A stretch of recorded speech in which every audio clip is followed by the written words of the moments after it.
Hello and thank you for tuning in to mrchoi.com.au. Today we're talking about over-contact. What is over-contact when we're talking about a prospective vendor? When is it too much? When are you calling them too much? And there's three main categories of, let's just say, a prospective vendor. One is low. Low is they're not doing anything. They've got no plans of selling at all, not even in 20 years' time. Then we've got medium and then we've got high. Medium is probably selling anywhere between now and say 6 months' time. And now is they're choosing an agent. They've already had appraisals and they're interviewing agents right now. Someone that's not thinking about selling at all or very long term, 5-10 years time, I think 3 times a year is enough. 4 times to me is kind of pushing the friendship. That's just me personally. Different markets, different persons. Depends how well you know the person and how what energy and vibe you get off the phone. But in my opinion, 3 times on top of the marketing collateral that goes out and all the touch points they're getting from the newspaper, the internet, for sale boards, pointer boards, letterbox drops, reports that get sent out to them via soft copy and hard copy. So there's all these still different touch points, okay? So I think 3 times a year. Medium, depending on their plans, but I would say every few weeks. If it's 6 months, maybe only every month. If it's in the next 3 months, I call them every couple of weeks just to suss them out a little bit more. And things that you can send them or talk about rather than are you selling, are you selling, are you selling, you can send them reports on the area that they're moving to. So every agent does reports and sales results on the area that they're in. So yeah, you do that, but why don't it be a little bit different and do a report on the area that they're hunting in? Give some value, add value to them.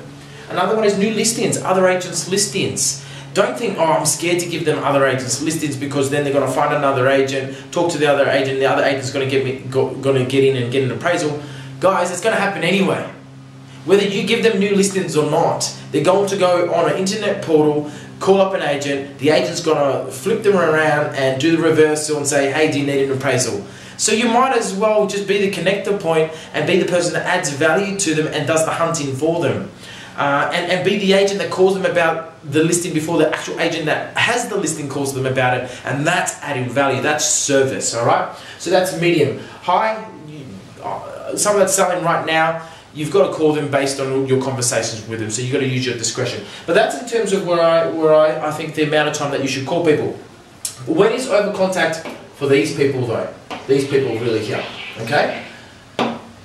So I think 5 times a year is definitely too much for someone that's got no idea. They're going to get very annoyed, and what actually happens is you start. The reason why you call them so much is because you don't want to lose the listing, right? When and if it ever does come up. The reason why you call them is because you don't want to lose the listing when and if it comes up. Yet it's counterproductive to call them too much. But that's the reason why you call them too much, because you don't want to lose the listing. So it's interesting. There becomes a point where you actually work against yourself. So we've created this dialogue, and this is the dialogue. The dialogue goes along like this: Mr. Mrs. Prospective Vendor. You don't say that. Look, I want to make sure that I'm appropriate in the way that I'm communicating with you. I don't want you to think that I'm forgotten you and that I don't care, or that I don't want to work with you guys and that I don't want your business. So if I'm not calling you, it's been a while since I've spoken to you, I don't want you to think that I've forgotten you. It's just that I'm respecting your space, giving you breathing space and giving you privacy. I'm just respecting you, okay? On the flip side of that, Mr. Prospective Vendor, if I am calling you too much, or if I am calling you, it's not because I don't disrespect you. I'm just so excited about the possible opportunity to help you and maximize your sale price and move you on in the future. I just really want the business. And that enthusiasm will be the same enthusiasm that you get when I'm representing you and you're open for inspection and following up buyers. The way that I follow up you so consistently is the same way that I'm going to follow up buyers. So if I'm calling you too little, it's not because I'm not interested, I'm just respecting you. If I'm calling you too much, it's just because I'm enthusiastic, and that's the kind of quality that you want in an agent when they represent you. And just let me know if I'm calling you too much or too little, Mr. Vendor, and they'll always say yeah. So that's just some dialogue that you can add to your repertoire. And hopefully that helps, guys. Take care.